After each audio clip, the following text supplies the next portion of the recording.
je suis Marie Zamel, donc je suis responsable nationale du cabinet Inextinso au niveau du secteur associatif. Inextinso donc, est un cabinet d'expertise comptable conseil qui apporte donc, des prestations donc, à ces associations pour lui faciliter la vie au quotidien au niveau administratif, financier, comptable, juridique.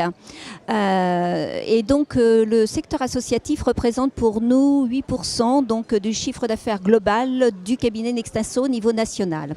Alors on a des problématiques de différents niveaux. Donc première problématique financière, on a aujourd'hui donc de moins en moins de financement public au niveau du secteur associatif, donc ce qui pose de véritables problématiques de survie de certaines associations.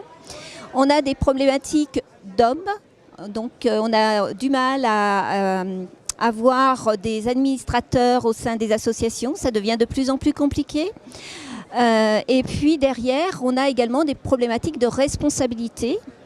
On a donc de plus en plus de responsabilités qui sont confiées donc à des administrateurs qui sont bénévoles. Donc c'est triplement compliqué. Dans les sources de financement, donc on a les sources de financement historiques, donc c'était tous les fonds publics, subventions, donc tous les moyens donc, publics qui existaient. Donc comme ça se raréfie, donc on demande aux associations de s'adresser vers le privé. Donc le moyen aujourd'hui donc de s'adresser vers le public, vers le privé, c'est d'aller rechercher des dons. Donc soit par le biais de structures juridiques nouvelles, comme les fonds de dotation qui se sont créés donc en 2008, soit directement à l'intérieur de l'association en faisant donc une procédure de rescrit qui permet à l'association de s'assurer qu'elle peut collecter des dons. Alors, un fonds de dotation, donc c'est une structure juridique qui a été créée donc en 2008 pour collecter des dons auprès du privé et les renvoyer aux associations pour réaliser des projets.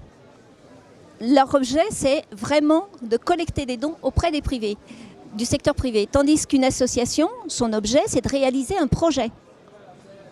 Donc on n'est pas du tout dans le même objectif. Il y en a une qui doit réaliser un projet, et il y en a d'autres qui recherchent des financements.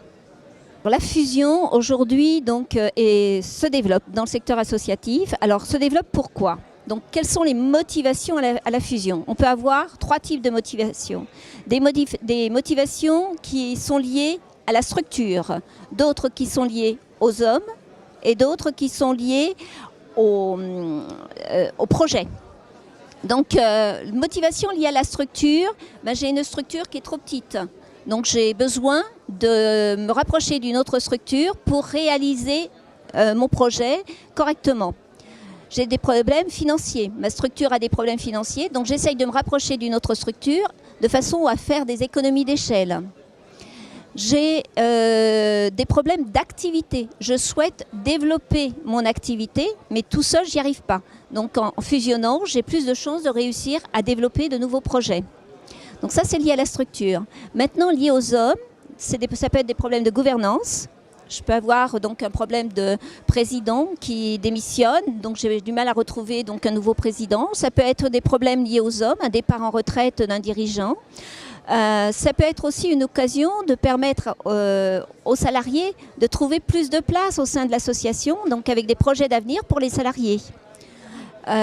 Et donc derrière on a des vraies solutions nouvelles avec des créations de postes, de mise en place de nouvelles compétences. Alors les freins à la fusion, il faut déjà qu'on va travailler sur un projet. Il faut qu'on détermine un projet commun. Et si on n'arrive pas à mettre en place un vrai projet commun, sans se mentir, la fusion ne marchera pas. Donc il est très important de bien comprendre le projet de l'autre et surtout de bien mettre en place un projet commun. Le deuxième frein, c'est sur la gouvernance. Il faut être très clair dès le départ, il faut anticiper la nouvelle gouvernance et dire qui va diriger la nouvelle structure. Si on ne le fait pas, c'est des choses qui seront cachées et qui se révéleront dans le fonctionnement futur et qui entraîneront des difficultés futures. L'autre point qui est très très important, c'est de se connaître. Il faut connaître l'autre structure. Pour bien se connaître, il faut faire un audit de l'autre structure sur tous les aspects.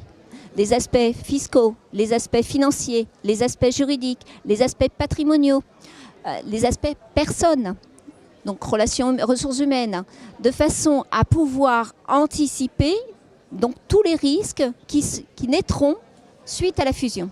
Le fait d'avoir une association un peu plus visible, un peu plus importante, permet effectivement de reconnaître donc, les personnes qui dirigent la structure et d'avoir une reconnaissance par rapport aux dirigeants des structures. Donc c'est un des moyens.